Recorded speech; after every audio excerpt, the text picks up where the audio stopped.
She mocked me for being jealous of her ex. I didn't confront her, I just waited. When she left for another weekend, I took my one-way flight. Her text asking my plans? Got back a selfie from first class, champagne in hand, smiling at her disbelief.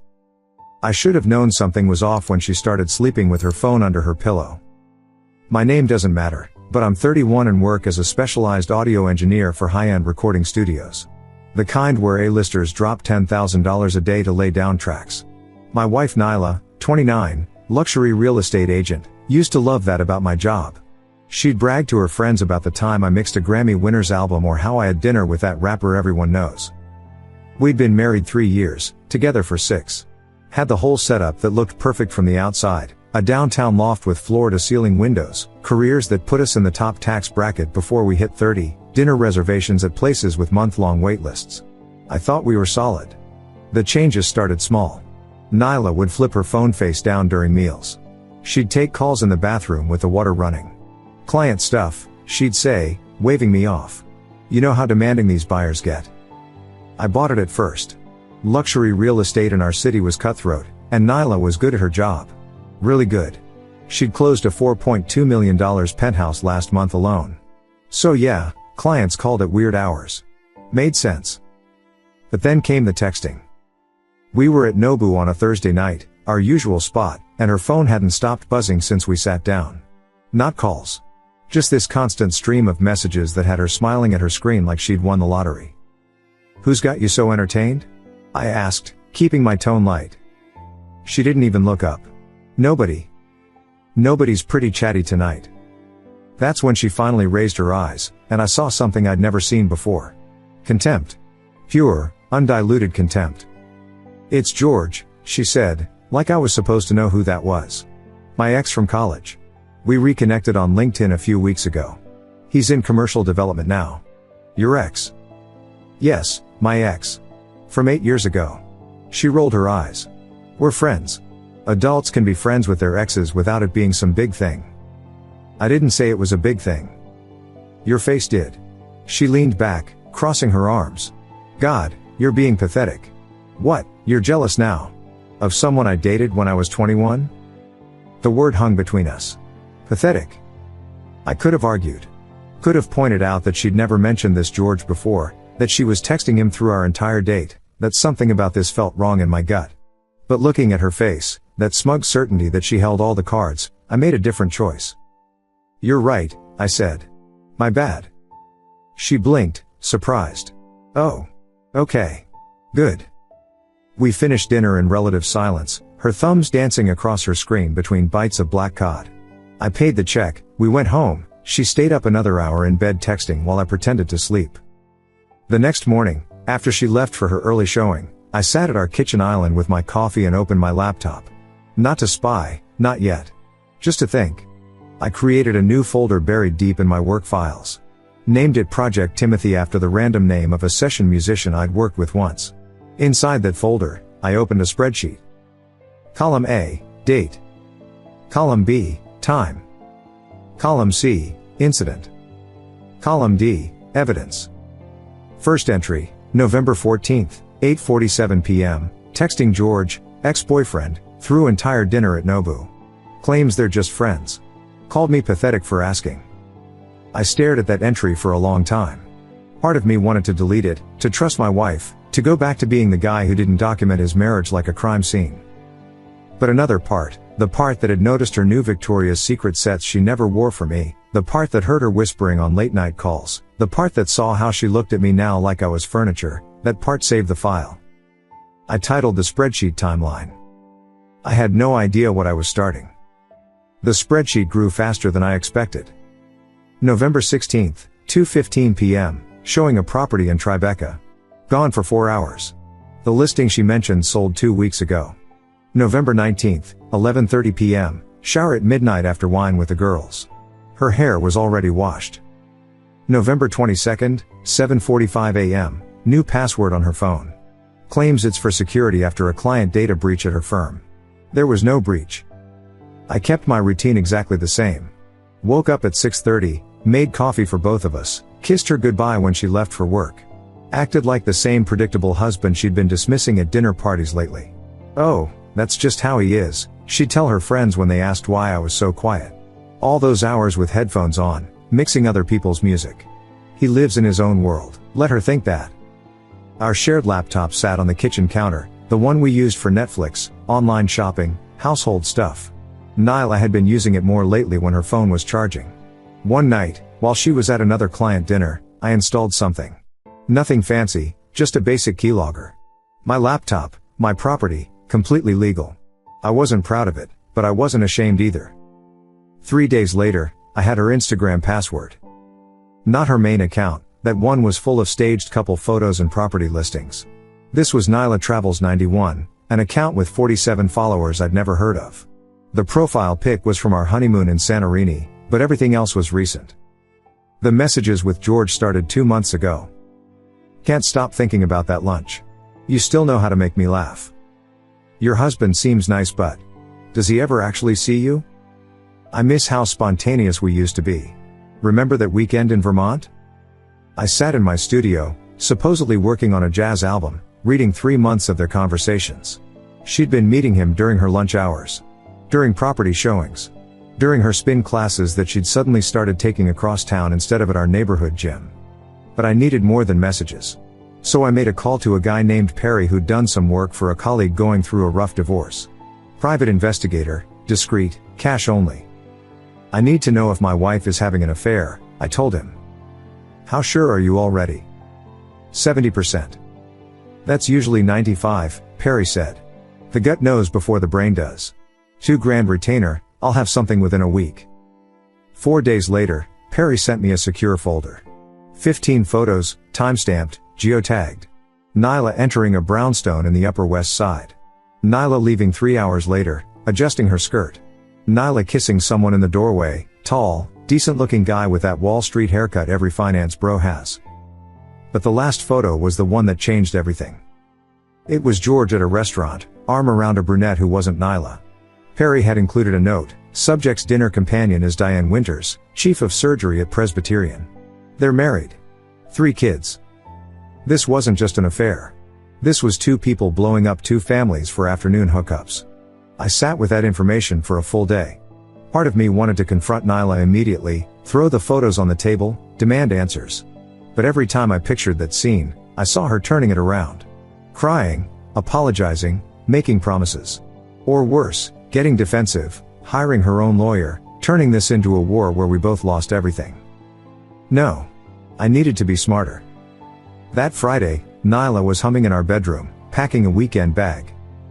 "The Miami conference?" I asked from the doorway. "Yeah, the luxury property summit.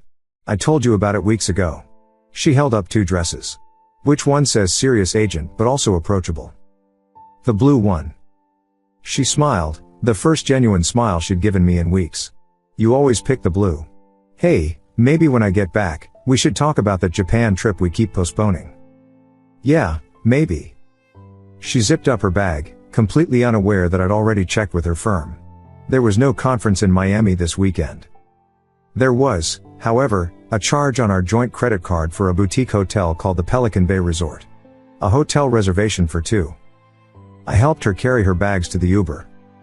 "Have fun at the conference," I said, kissing her cheek.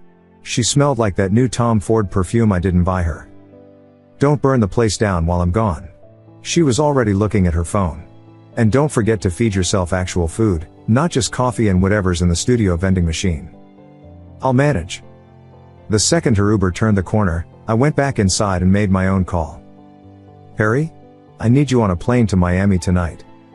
"That's outside my usual territory." $5,000 bonus. I need photos, videos if possible.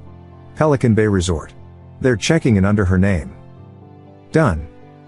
I'd already lined up the bigger pieces. 3 weeks of video calls with a divorce attorney named Luna who specialized in high asset splits. She'd walked me through exactly what I could and couldn't do. "You can move half the joint savings," she'd said. "That's your money too. Document everything. Don't destroy her property, don't hack her personal accounts after you file, don't do anything that looks like revenge in court." "What about before I file?" She'd smiled. "That's a gray area I can't advise you on." I moved $47,000 to my own account that afternoon. Half of our joint savings, Down to the penny. Then I booked my own flight, first class to Los Angeles, leaving Saturday morning. Had meetings lined up with 2 studios out there who'd been trying to poach me for years. Might as well make this trip actually productive. Friday night, I sat in our empty loft, mapping out the next phase. I needed something that would let me monitor the situation without being there. Something that would make Nyla feel safe enough to get sloppy. That's when I created Miles_Explores. The Instagram account took an hour to set up properly. Profile pic stolen from some stock photo site, good-looking but forgettable white guy in his 30s, holding a camera in front of the Hollywood sign. Bio, travel blogger, luxury experiences, living my best life one city at a time, Africa emoji, airplane emoji. I spent the rest of the night building out the account's history. Downloaded photos from travel sites, backdated posts using third-party apps. By 2 a.m., Miles_Explores had 6 months of content, Dubai hotels, Tokyo restaurants, Bali beaches. Even added fake engagement, comments from bot accounts saying things like living the dream. And goals AF. The genius part wasn't the account itself. It was what I do with it. Saturday morning, I sat in the Delta Sky Club at JFK waiting for my flight. Nyla had texted once, "Conference is boring but the hotel is nice. Miss you." I didn't respond. Not directly. Instead, I took a photo of my first-class seat, uploaded it to Miles_Explores with the caption, "New plans. Sometimes life pushes you to make moves you should have made years ago. LA bound, clinking glasses emoji." Then I did something calculated. I tagged the location as JFK Airport and used hashtags I knew Nyla tracked. Hashtag luxury travel, hashtag first class, hashtag new beginnings, hashtag Saturday mood. My phone buzzed within 10 minutes. "So what are you doing?" Not "what are you doing?" Or "where are you going?" But "so what are you doing?" Like she was trying to sound casual but couldn't quite pull it off. I didn't answer. Just posted another story from the lounge, champagne glass in frame. Let her wonder.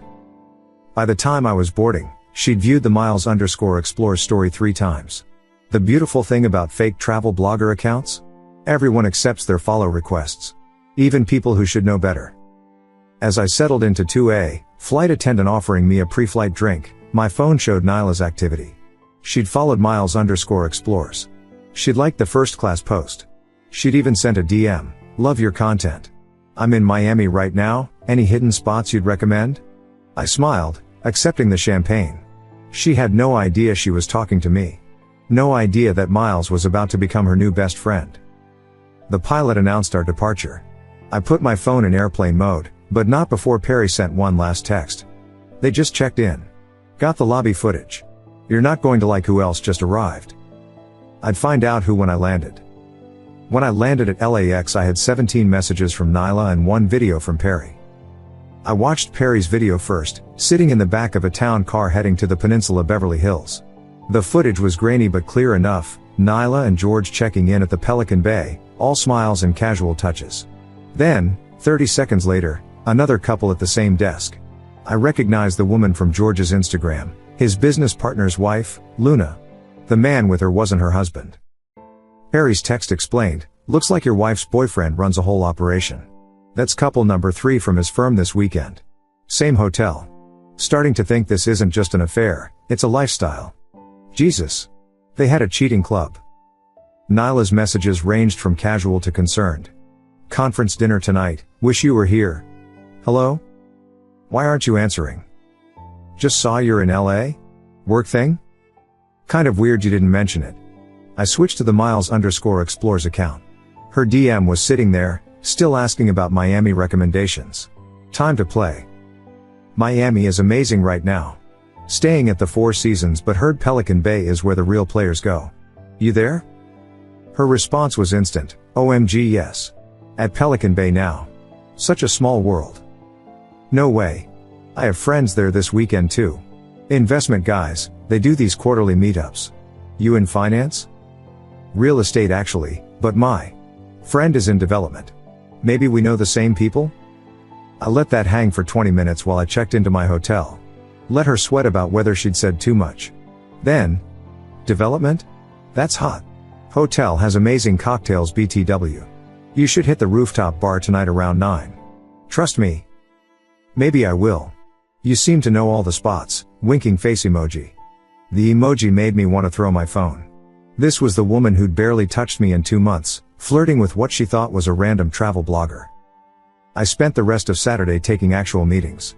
Paramount Studios wanted me for a 6-month contract mixing their streaming content. Sony was offering better money but wanted me to relocate permanently. I nodded through PowerPoints and facility tours, but my mind was on my phone, where Nyla was progressively oversharing with Miles. By 10 p.m. Miami time, she'd had those rooftop cocktails. Her messages to Miles got sloppier. "This place is insane. My friend knows everyone here. There's like 6 couples from his company lol. Is it bad that I'm kind of living my best life right now?" I screenshotted everything. Then Miles responded. "Life's too short for regrets. What's your friend's name? Might know him from the circuit." "George Richardson. He's kind of a big deal in commercial dev." "No way. Richardson from Apex Development? That's my boy. Small world getting smaller. You two must be serious if he brought you to the quarterly." "It's complicated. But yeah, this weekend is special. Complicated makes the best stories. Speaking of, you should check out Azul tomorrow for brunch. Tell them Miles sent you, they'll hook you up with a private cabana." Sunday morning, I had Perry stationed at Azul. Nyla and George showed up at 11:15, asked for the Miles table, and spent 3 hours drinking bottomless mimosas in a cabana meant for VIPs. Perry got all of it, the kissing, the hands under the table, George taking a call from someone he repeatedly called babe. But the real gift came from Nyla herself. Drunk on champagne and attention, she posted an Instagram story on her main account. Her and 2 other women from the hotel, captioned, "Miami conferences hit different, nail polish emoji." Except I had the metadata. I had the receipts showing no conference existed. I had her company's actual event calendar. And I had her boss's email address. I spent Sunday evening in my LA hotel room, organizing everything into 3 packages. One for Nyla's mother, who still thought her daughter walked on water. One for her brokerage firm's managing partner.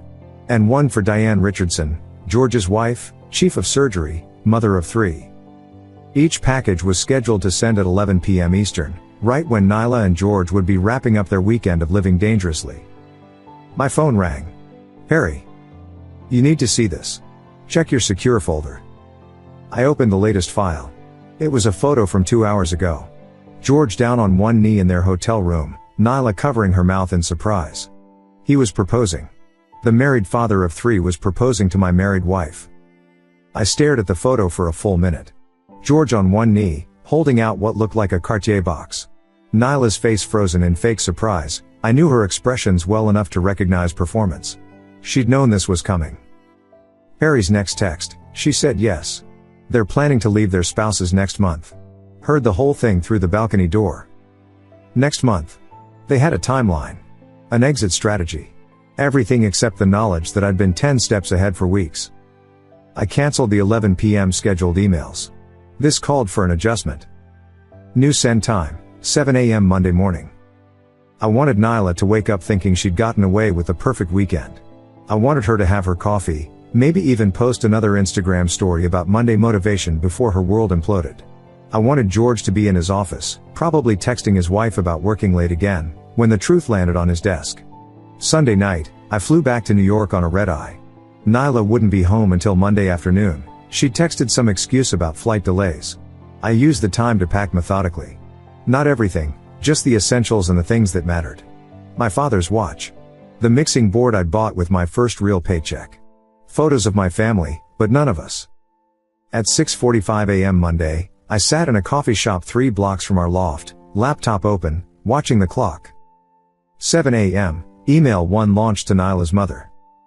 "Mrs. Conway, I'm sorry to inform you this way, but you deserve the truth. Nyla has been having an affair with George Richardson for the past 3 months. This weekend, while claiming to be at a conference, she was with him in Miami where he proposed to her despite both being married. I've attached evidence including photographs, receipts, and messages. I've already filed for divorce. I thought you should hear this from me rather than through gossip. My name.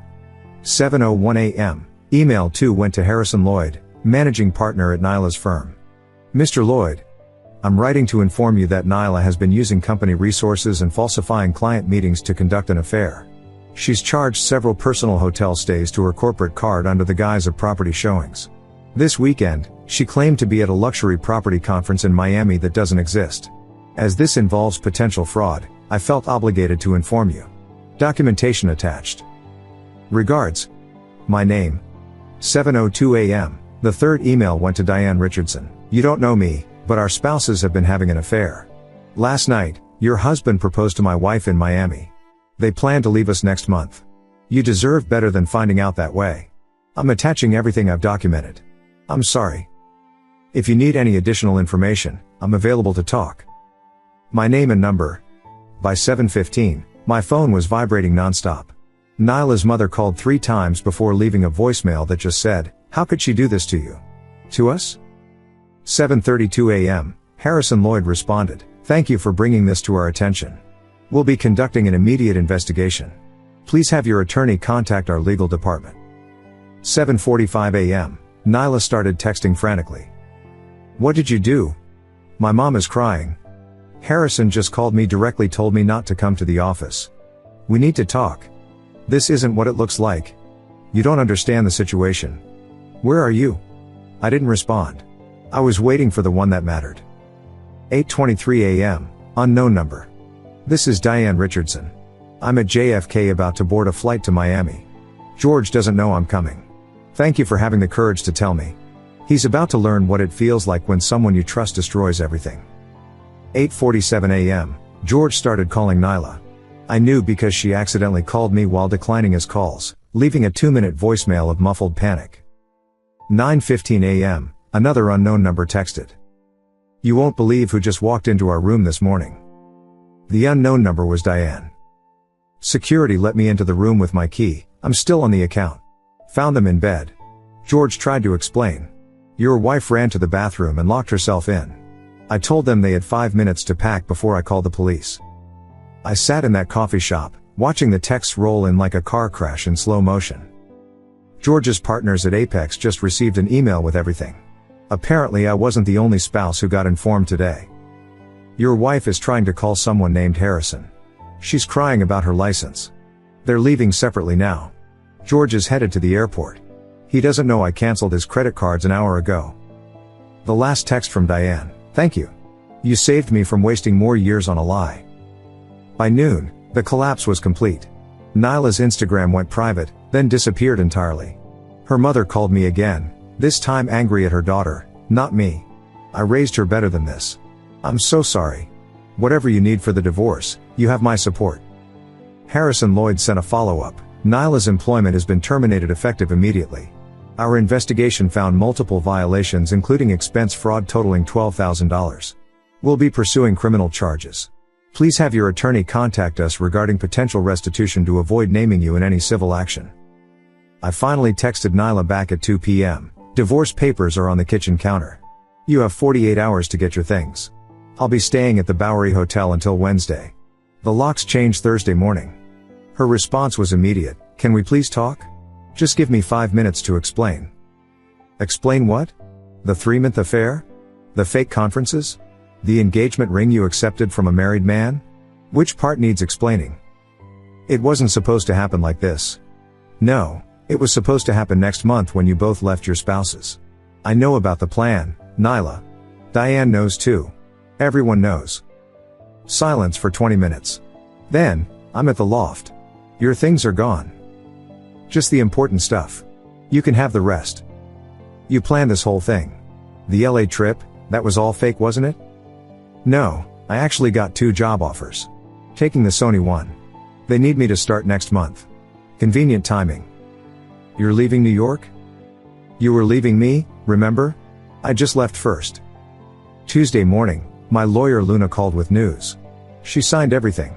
Uncontested. She knows fighting would only make the criminal charges worse. You keep the loft, your savings, your retirement. She gets her clothes and car. Clean break. That easy? When you have that much evidence. Yeah, that easy. The expense fraud helps too. She needs this to go away quietly. I moved back into the loft Wednesday afternoon. Nyla had been surgical about what she took, only her clothes, jewelry, personal items. She'd left our wedding photos on the mantle. I boxed them up, not out of anger but because they belonged to a different life. Thursday, George's world finished imploding. Harry sent me a news link, Apex development partner removed following ethics investigation. The article mentioned multiple violations of company policy and misuse of corporate funds. It didn't mention the affairs, but everyone in their industry would know within days. 2 weeks later, I was packing for Los Angeles when I got one last text from Nyla. George left me. His wife took everything in the divorce. I lost my license for 3 years. My mom won't talk to me. Are you happy now? I thought about responding. Thought about telling her that happiness wasn't the point.